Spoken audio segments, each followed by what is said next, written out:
Shalom, saudara yang kasih Tuhan Yesus Kristus. Kembali kita berjumpa di dalam program Bible Study CK7 pada hari ini, di mana kita akan melanjutkan kisah Yakub yang sebentar lagi akan meninggalkan Haran, di mana dia ada di rumah Laban pada waktu itu. Dan bagaimana jalan ceritanya sampai nanti Laban menyusul Yakub, lalu memberikan atau mengadakan perjanjian bersama dengan Yakub.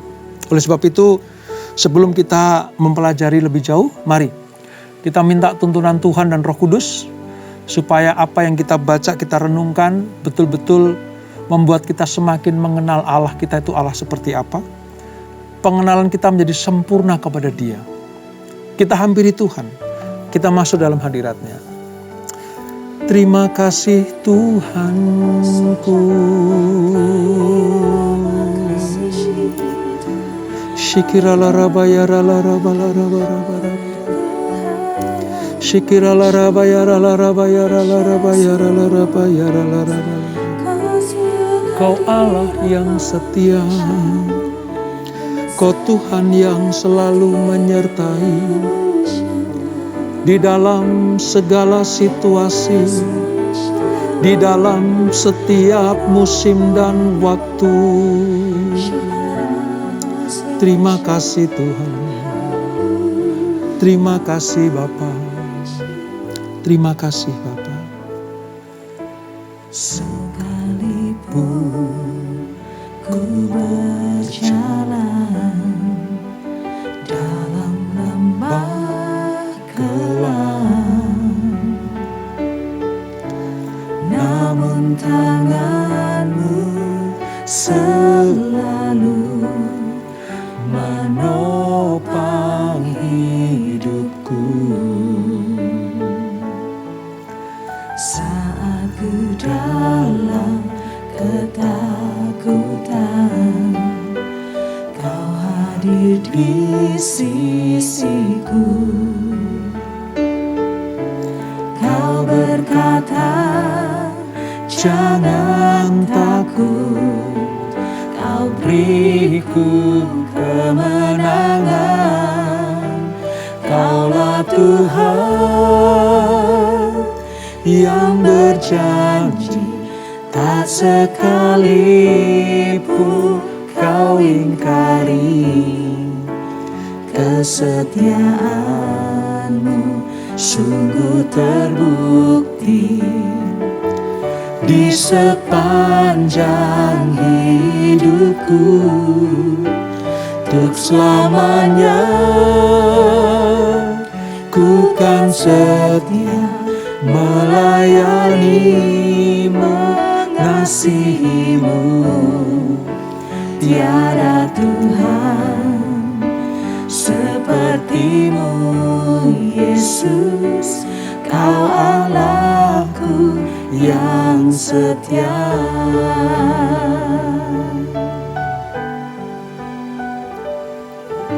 Sekalipun ku berjalan dalam lembah kelam, namun tangan-Mu selalu menopang hidupku.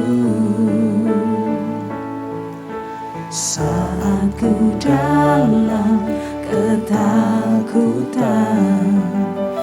Kau hadir di sisiku.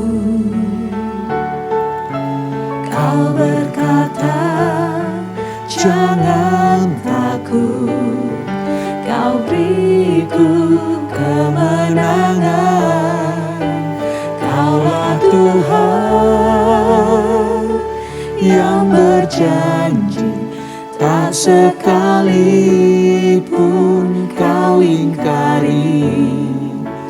Kesetiaan-Mu sungguh terbukti di sepanjang hidupku. Untuk selamanya ku kan setia melayani, mengasihimu. Tiada Tuhan sepertimu, Yesus. Kau Allahku yang setia. Kaulah Tuhan yang berjanji, tak sekalipun kau ingkari.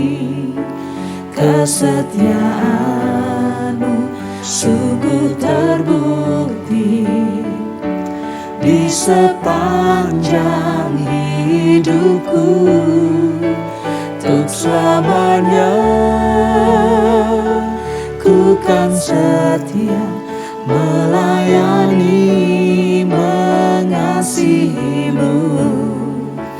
Tiada Tuhan sepertimu, Yesus.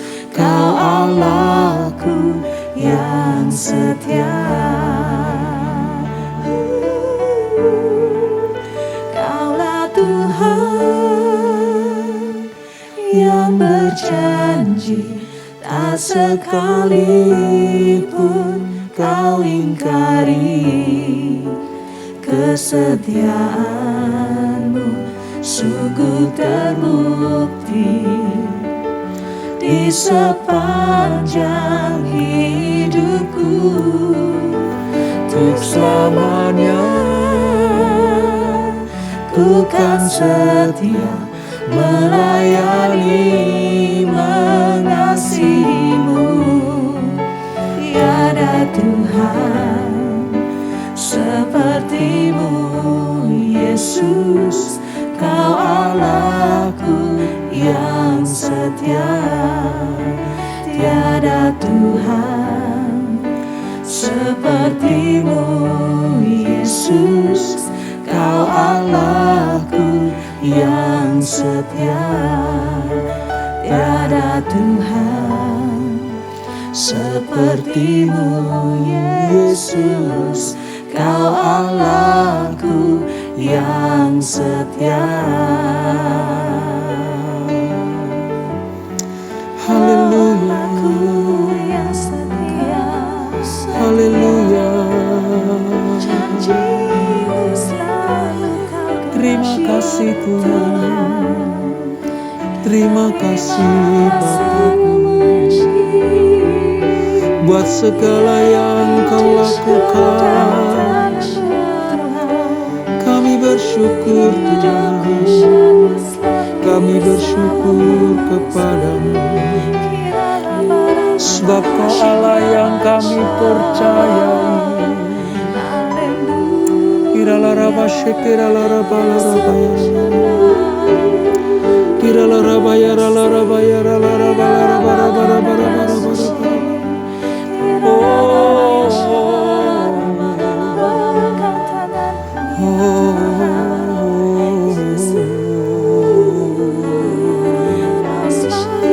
Shekiralarabaya ralaraba laraba, shekiralarabaya ralaraba laraba laraba. Tuhan, ku percaya tangan-Mu menjaga, yang berharap kepadamu takkan Kau biarkan. Tuhan, ku percaya janji-Mu setia. Tetap ku hidup bagi-Mu sampai selamanya. Tuhan, ku percaya tangan-Mu menjaga,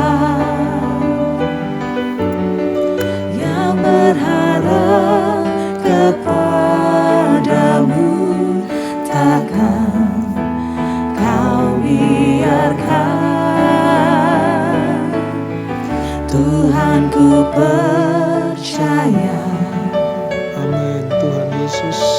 janji-Mu setia. Ya Tuhan.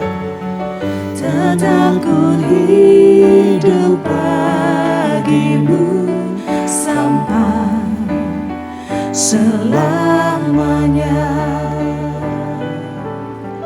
Tuhan ku percaya, tangan-Mu menjaga. Kami sungguh berharap Tuhan, yang berharap kepada-Mu takkan Kau biarkan. Tuhan ku percaya, janji-Mu setia, janji-Mu setia. Tetap ku hidup bagi-Mu sampai selamanya.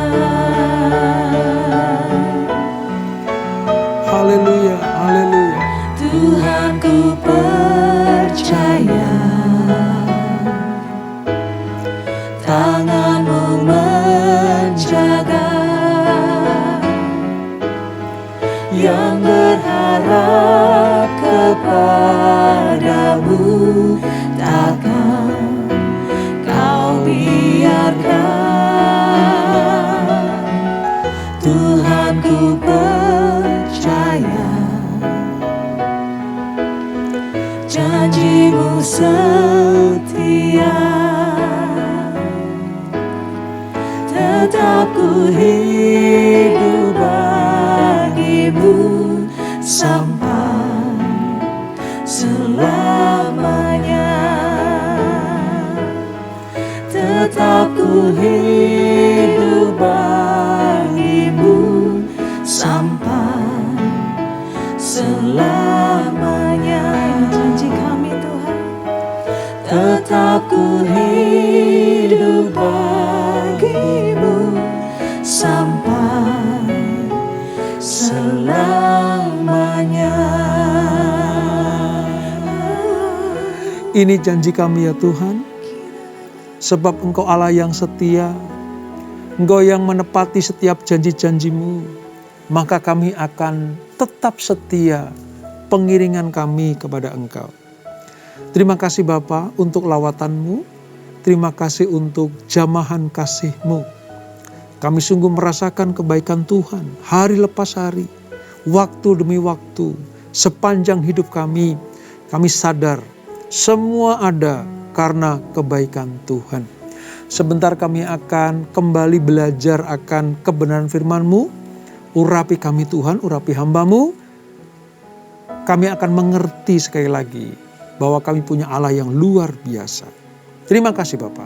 Di dalam nama Yesus, mari yang siap belajar, sama-sama kita katakan, amin.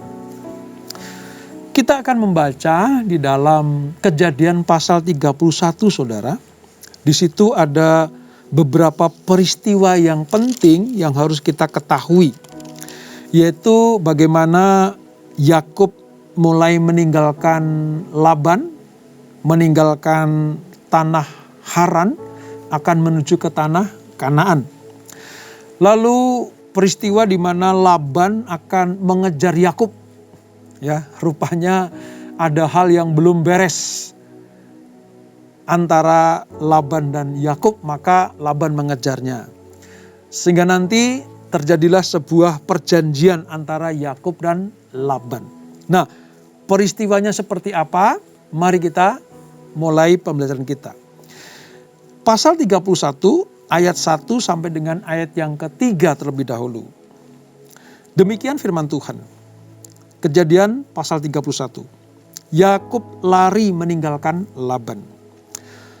Kedengaranlah kepada Yakub, anak-anak Laban berkata demikian. Yakub telah mengambil segala harta milik ayah kita. Dan dari harta itulah ia membangun segala kejayaannya. Lagi kelihatan kepada Yakub dari muka Laban bahwa Laban tidak lagi seperti yang sudah-sudah kepadanya. Lalu berfirmanlah Tuhan kepada Yakub, pulanglah ke negeri nenek moyangmu dan kepada kaummu, dan aku akan menyertai engkau. Nah, dari pembacaan kita hari ini saudara, dari pasal 31 ayat 1 sampai dengan 3 ini kita melihat sekarang. Laban sudah tidak seperti yang sudah-sudah kepada Yakub. Ya. Akhirnya hubungan antara paman dan keponakan, termasuk mantu dan mertua ini saudara, itu mencapai titik di mana hubungan tersebut akan segera putus. Yakub melihat bahwa Laban dan putra-putranya bersikap bermusuhan terhadapnya. Karena apa? Karena keberhasilannya. Saudara, kalau berdoa untuk minta berkat dan berhasil, ya, sukses dalam hidupmu, saudara juga harus siap. Ada orang-orang yang tidak suka dengan saudara. Ya, ini konsekuensinya seperti itu. Seperti yang dialami oleh Yakub, yang diperlakukan Laban dan anak-anaknya kepada Yakub. Ini anak-anak yang bukan Lea dan Rahel ya saudara. Itu anak-anak Laban yang lain. Ya, di samping itu, ia sudah memperoleh kekayaan yang cukup memuaskan sebenarnya Yakub ini saudara. Oleh karena itu, ketika ia menerima perintah langsung dari Allah di Betel untuk berangkat, Yakub tahu sudah tiba waktunya untuk pulang. Cukup baginya. 20 tahun sudah berlalu bersama dengan Laban, memperkaya Laban. Namun ketika dia sedikit diberikan berkat oleh Tuhan, diperkaya oleh Tuhan, maka irilah mereka semuanya. 20 tahun Yakub ada di rumah Laban. Dan Ribka sudah meninggal. Ya, Ribka sudah meninggal. Itulah saatnya untuk berangkat pergi. Ya, untuk berangkat pulang ke tanah Kanaan. Nah, perintah mana saudara yang membuat Yakub ingin segera pulang? Lihat di ayat yang ketiga. Ayat ketiga. Lalu berfirmanlah Tuhan kepada Yakub, pulanglah ke negeri nenek moyangmu dan kepada kaummu, dan aku akan menyertai engkau. Ya. Melalui bimbingan dan perintah Tuhan ini, serta akan dikawal oleh Tuhan, Allah memberi perintah kepada Yakub, keluar dari Haran, keluar dari rumah Laban, kembali kepada kaummu, maka aku akan menyertai engkau. Ini perintah dan janji penyertaan Tuhan kepada Yakub. Meskipun Yakub sudah mendapatkan perlakuan yang amat keras di Haran ini saudara, ia tidak mau meninggalkan tanah itu sebelum Allah menyuruhnya. Ini hebat saudara. Ini manusia hebat ini. Ya. Dia sudah sangat menderita sebenarnya di rumah Laban itu. Sudah banyak ditipu, dibohongi, diperlakukan tidak adil, dibenci oleh saudara-saudara yang lain, ya, ipar-ipar yang lain membenci kepada Yakub. Sebenarnya dengan gampang dia keluar saja. Toh istri sudah dapat, anak-anak sudah lahir, sedikit banyak ada kambing domba dan lembu sapi seperti yang kemarin kita pelajari. Yakub sudah mulai diberkati. Tetapi Yakub tidak mengambil keputusan sebelum ada firman Allah. Sebelum ada perintah dari surga, Yakub tidak meninggalkan Haran. Ini sebuah contoh karakter manusia yang luar biasa yang harus kita teladani saudara. Mungkin saudara ada dalam keadaan yang tidak mengenakan satu tempat. Entah di pekerjaan, entah pelayanan, entah apapun juga. Mungkin saudara sudah tidak betah di situ, tidak kerasan. Sudah mendapatkan perlakuan-perlakuan yang tidak baik seperti yang diterima oleh Yakub. Tetapi teladani Yakub saudara. Jangan melangkah. Jangan mengambil keputusan apapun sebelum ada perintah dari Tuhan langsung. Nah, gimana perintah Tuhan dari langsung itu dapat kita terima? Ya, lewat firman-Nya, lewat saat teduh saudara, lewat hubungan yang intim dengan Tuhan. Kalau di CK7 ya, di doa fajar saudara dapat perintah apa oleh Tuhan? Di menara doa saudara dapat perintah apa oleh Tuhan? Ya. Di dalam ibadah-ibadahmu, Tuhan berbicara apa kepada engkau? Sekali lagi, jangan melangkah, jangan bertindak apapun juga sebelum ada perintah dari surga. Sebab hanya perintah dari Allah lah yang akan membawa kita kepada penggenapan janji itu. Hanya karena perintah dari surga lah, maka semua jalan-jalan yang kita lalui itu semua akan dibuka oleh Tuhan. Tuhan akan membukakan jalan buat kita semuanya. Nah, mari kita lihat saudara, ayat berikutnya. Ya, kalau kita lihat di dalam ayat 4 sampai 13. Ya. Yakub itu menjelaskan keputusan untuk keluar dari rumah Laban kepada istri-istrinya. Dia sedang bercerita begini, entah itu kepada Rahel atau kepada Lea, bahwa malaikat Allah sudah berbicara kepadaku. Di dalam mimpi, di dalam pernyataan Tuhan. Dan aku mau melaksanakannya. Malaikat itu memperkenalkan dirinya sebagai dia yang telah menampakkan diri kepada Yakub di Betel. Dan sesungguhnya malaikat itu adalah Allah itu sendiri. Diceritakan itu kepada para istrinya. Dan reaksi para istrinya luar biasa, saudara. Lea dan Rahel sangat mendukung keputusan Yakub. Mengapa mereka mendukung? Karena bagi Lea dan Rahel, mereka sangat mengenal ayahnya itu siapa. Laban itu siapa. Mereka sudah kehilangan respek kepada orang tuanya. Rasa kasih dan hormat anak-anak kepada Laban itu sudah habis. Mereka ingat bahwa ayahnya telah memeras Yakub dengan demikian rupa. Dengan bekerja selama 14 tahun tanpa memberikan upah yang berhak mereka terima sebagai istri. Seolah-olah Laban sedang dalam tanda petik menjual anak-anaknya kepada Yakub supaya Laban mendapatkan keuntungan daripadanya.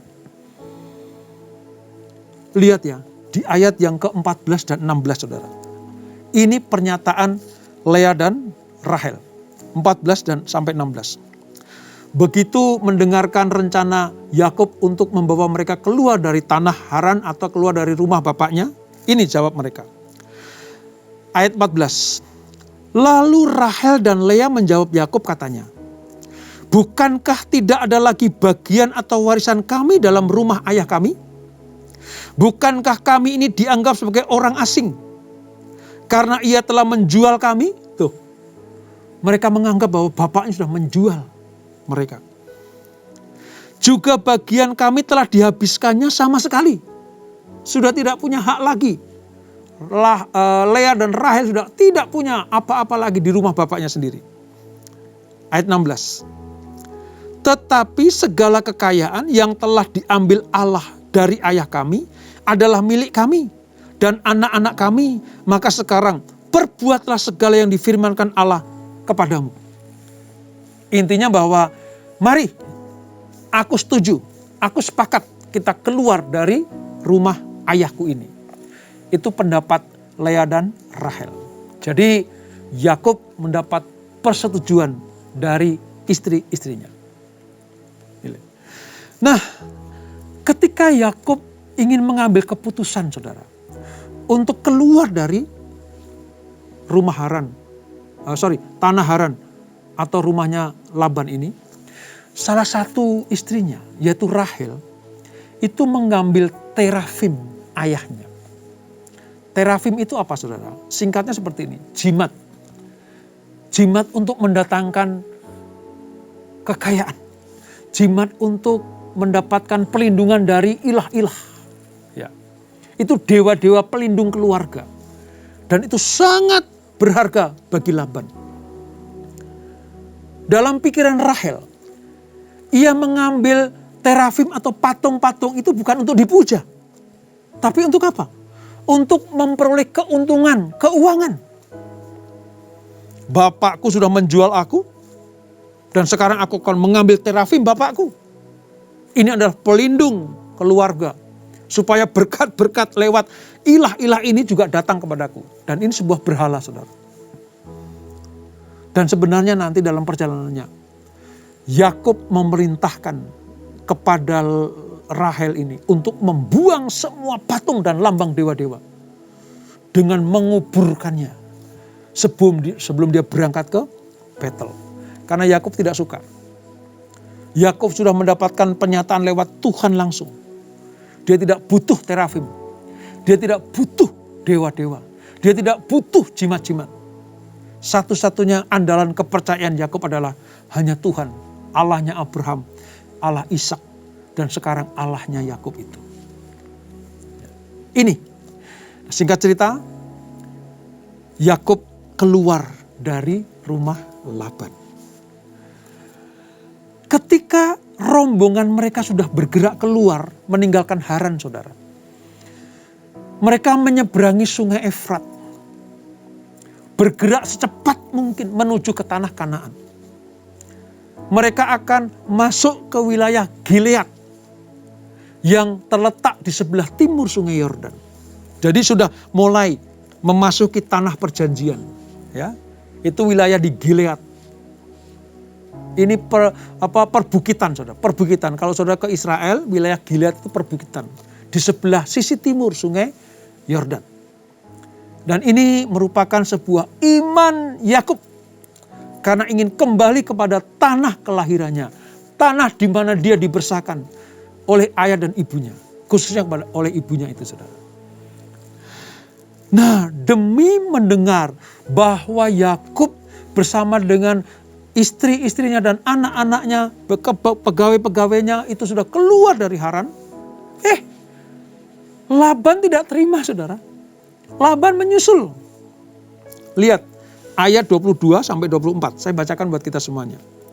Kejadian 31 ayat 22 dan 34. Laban mengejar Yakub. Ketika pada hari ketiga dikabarkan kepada Laban bahwa Yakub telah lari, dibawanyalah sanak saudaranya bersama-sama. Dikejarnya Yakub 7 hari perjalanan jauhnya. Lalu ia dapat menyusulnya di pegunungan Gilead. 24. Pada waktu malam, datanglah Allah dalam suatu mimpi kepada Laban. Ini kadang kasus-kasus seperti ini, saudara, diperlukan supaya apa?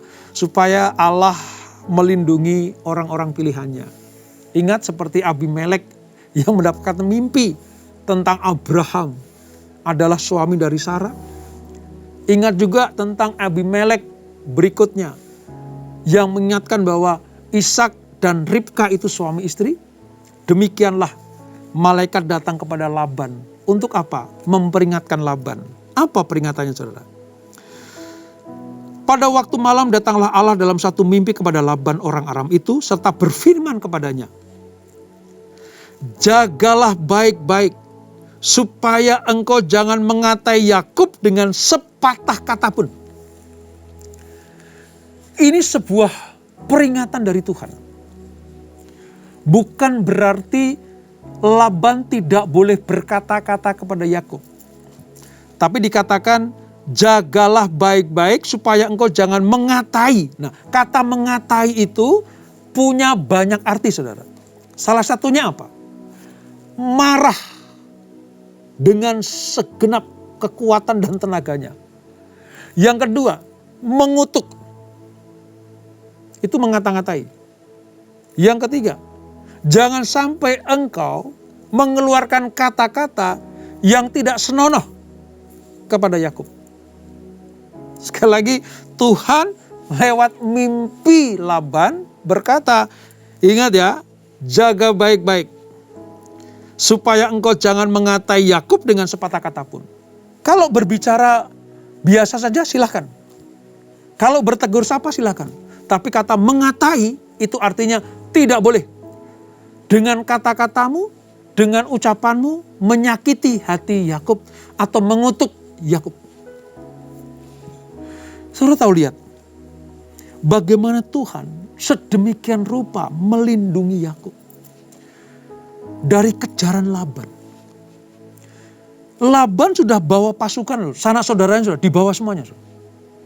Sementara Yakub bersama dengan istri dan anak-anaknya. Kalau terjadi pertempuran atau perang, ya jelas kalahlah Yakub. Nggak sebanding dengan Laban yang membawa saudara-saudaranya itu. Dikejar selama 7 hari, baru ketemu saudara. Ya. Di Gilead itu. Disinilah tangan Tuhan betul-betul menjaga Yakub seperti yang dijanjikan. Ketika dia ada di Luz atau Betel itu, atau rumah Allah itu. Allah berkata, aku akan menyertai engkau. Dan terbukti saudara. Apa yang diucapkan Allah, apa yang dijanjikan Allah. Harusnya Yakub terkejar oleh Laban. Dan Laban bisa saja dengan paksa suruh Yakub dan anaknya kembali ke Haran. Tapi lewat mimpi Allah bisa bekerja dengan luar biasa. Laban mendapat pesan aneh dari Tuhan. Ya. Ini pesan yang aneh dari Tuhan. Kenapa aneh saudara? Karena begini. Karakter Laban itu kan selain penipu juga ya emosionalan ya saudara. Licik gitu. Tamak gitu ya. Orang yang licik, tamak, emosional itu susah dikendalikan. Apalagi kalau merasa dirugikan. Dia akan membabi buta itu kemarahannya. Makanya Allah dengan berkata, awas jagai kata-katamu. Jangan mengata-ngatai Yakub. Ini pengertian yang luar biasa bagaimana kalau kita betul-betul ada di dalam posisi sebagai umat perjanjian saudara. Tuhan itu pasti akan melindungi kita. Tuhan akan menyertai kita. Bahkan musuh kita akan dipakai Tuhan, akan diurapi Tuhan, akan dijamah Tuhan. Untuk tidak menyelakakan kita. Catat baik-baik itu saudara. Ya, catat baik-baik itu. Mari, saya sadarkan kita senantiasa. Supaya kita tetap ada di dalam posisi anak perjanjian ini. Jangan keluar dari posisi itu saudara. Jangan keluar dari posisi sebagai anak perjanjian. Seperti Yakub menerima perlindungan Tuhan. Demikianlah kita juga menerima penyertaan dan perlindungan Tuhan. Kalau ada orang yang ingin jahat kepada kita. Kalau ada orang yang ingin berbuat sesuatu yang menyakiti kita. Berbuat jahat kepada kita. Kita punya perisai yang luar biasa. Siapa itu? Tuhan Allah kita. Dia yang berjanji. Dia yang menggenapi setiap perjanjiannya itu. Nah, bagian ketiga saudara, bagian terakhir dari pasal 31 itu adalah ketika Laban dan Yakub mengadakan perjanjian. Tadi kan tidak mengata-ngatai dan Laban takluk dan tunduk kepada otoritas Tuhan. Dia tidak melakukan hal yang kasar kepada Yakub, tapi Laban dan Yakub mengadakan perjanjian. Ya, di mana itu? Di Mispa. Ya, mereka mengikat perjanjian dengan membuat timbunan batu di puncak sebuah bukit yang dinamakan Mispa. Mispa itu artinya tempat untuk mengawasi. Jadi ketika mereka berjanji, ada gundukan batu di tengah, disebut Mispa. Artinya tempat mengawasi. Laban dan Yakub sepakat bahwa Allah akan dijadikan sebagai pengawas atas perjanjian antara Laban dan Yakub. Dengan harapan apa? Supaya pertikaian, supaya pertengkaran tidak terjadi. Inilah dalam ayat 43 sampai dengan ayat yang ke-55. Itu bercerita tentang perjanjian ini saudara. Ya. Sebenarnya nggak mungkin terjadi perjanjian. Kenapa? Karena Laban masih memandang Yakub sebagai pegawainya. Memandang Yakub sebagai orang-orang yang bekerja kepadanya. Jadi tidak mungkin sejajar. Ingat kan waktu saya jelasin tentang perjanjian, covenant, harusnya kan sejajar. Kalau orang bikin perjanjian itu sejajar. Kecuali Allah dengan umatnya. Dan di sini, mengapa Yakub mau mengadakan perjanjian dengan Laban? Karena posisi Yakub sekarang bukan sebagai budak atau pekerja Laban. Dia adalah orang yang bebas merdeka. Sudah keluar dari Haran. Jadi kalau engkau pengen meminta sesuatu daripadaku, aku juga punya hak meminta kepadamu sesuatu. Ini namanya kesejajaran. Bagaimana Yakub dan Laban sudah tidak ada sekat, sudah tidak ada jarak. Ya dulu majikannya Laban. Ya dulu bosnya Laban. Tapi sekarang tidak. Ketika aku keluar dari zona itu, maka aku adalah orang bebas merdeka yang dimiliki oleh Tuhan sepenuhnya. Jadi kalau engkau mau berdamai dengan aku, yuk bikin perjanjian. Ini yang membuat agak sedikit aneh itu karena Laban menerimanya, saudara. Laban menerima perjanjian itu. Tadinya dari rumah mengejar Yakub, wah pokoknya harus hartaku harus kembali, terafimku harus kembali, dan Yakub harus kembali ke Haran kembali. Tapi tidak terjadi. Karena sekarang posisi Laban dan Yakub adalah sejajar. Tidak ada lagi perbudakan di situ. Tidak ada lagi ikatan-ikatan di situ. Yang ada adalah perjanjian. Allah disuruh mengawasi. Artinya Allah pada posisi mengingat perjanjian itu. Tidak boleh ada cedera menyederai. Dan sejak saat itu saudara, sudah tidak ada lagi perkara-perkara antara Yakub dengan Laban. Hubungan antara keponakan dan paman, antara mertua dan menantu sudah selesai di Mispa itu. Hal yang dapat kita petik dari peristiwa ini adalah Allah yang mengaturnya. Allah berfirman kepada Yakub untuk keluar.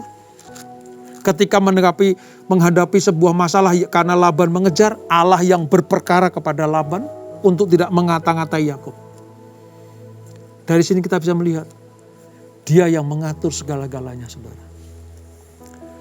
Terhadap Allah yang mengatur kehidupan kita, mari tetap menghamba dan setialah kepadanya.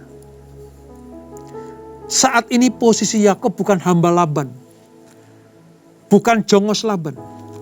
Posisi Yakub sekarang adalah hamba Allah yang secara langsung diperintah oleh Tuhan. Hanya oleh Tuhanlah, hanya kepada Tuhanlah Yakub itu taat dan setia. Udah gak takut lagi ketemu sama Laban, saudara.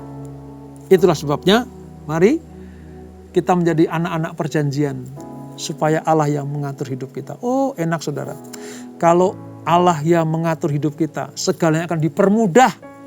Kita betul-betul akan dilindungi. Kita aman di dalam perlindungan Allah. Seperti Mazmur 91 itu. Itu yang dialami oleh Yakub ketika dikejar oleh Laban. Apa yang mengejar engkau? Apa yang sedang mendesak engkau? Apa laban-laban dalam hidupmu? Ancaman-ancaman apa yang terjadi dalam hidupmu? Jangan takut. Selama Allah berfirman, engkau setia dan tunduk kepadanya, maka Dia berjanji akan melepaskan kita dari kejaran Laban. Akan melepaskan kita dari amukan Laban-Laban itu. Kita yang akan menang terhadap masalah itu, saudara. Dan terbukti, Yakub tetap keluar dari Haran menuju tanah perjanjian, tanah Kanaan. Mendapatkan anak-anak yang banyak, harta-harta yang melimpah. Itulah anak perjanjian. Oleh sebab itu, sekali mengiring Tuhan Allah yang benar, yaitu sekali Yesus tetap Yesus, maka engkau akan mendapatkan berkat-berkat yang dijanjikan itu. Kita tundukkan kepala. Terima kasih Bapa untuk anugerah-Mu, untuk kasih setia-Mu. Kami sudah membaca dan merenungkan bagaimana Yakub betul-betul ada di tangan Allah. Dilindungi oleh Allah seperti yang dijanjikannya. Bahkan dari kejaran Laban sekalipun, Allah meluputkan itu. Bahkan Laban mau untuk berjanji kepada Yakub. Harusnya tidak mungkin. Tapi itu menjadi mungkin karena Allah yang intervensi di dalam peristiwa ini. Kami mau terus ada di dalam ikatan perjanjian kami dengan Tuhan. Supaya kalau ada masalah-masalah, ada problem-problem hidup, kalau ada laban-laban yang mengejar kami, Allah yang mengatur hidup kami. Allah yang akan mengatur setiap strategi apa yang kami lakukan. Terima kasih Bapa. Terima kasih Tuhan. Berkati anak-anak-Mu. Berkati keluarga demi keluarga. Berkati para suami istri di tempat ini. Berkati anak-anak. Berkati anak-anak muda. Generasi Yeremia. Supaya mereka hidup takut akan Allah. Berkati kesehatan anak-anak-Mu. Apa yang mereka perlukan, mereka butuhkan. Semuanya disediakan Tuhan. Dan ukuran Tuhan adalah kelimpahan. Terima kasih Tuhan, terima kasih. Kami semakin hari semakin mengenal Engkau. Lewat Bible Study CK7 ini, semakin hari pengenalan akan Allah akan semakin kami dapatkan. Dan sebelum kami berpisah, kami siapkan hati kami untuk terima berkat yang daripada-Mu. Kekasih-kekasih Kristus arahkan hatimu kepada Tuhan. Terimalah berkat kasih anugerah dari Allah Bapa yang berlimpah-limpah di dalam Anaknya yang tunggal Tuhan Yesus Kristus. Dan persekutuan manusia dalam Roh Kudus menyertai kita semuanya. Mulai malam hari ini sampai Maranatha. Tuhan Yesus datang yang kedua kali menjemput kita semuanya. Bertemu Dia di awan-awan yang permai. Menikmati kemuliaan kekal sampai selama-lamanya. Yang diberkati, sama-sama kita katakan amin. Shalom.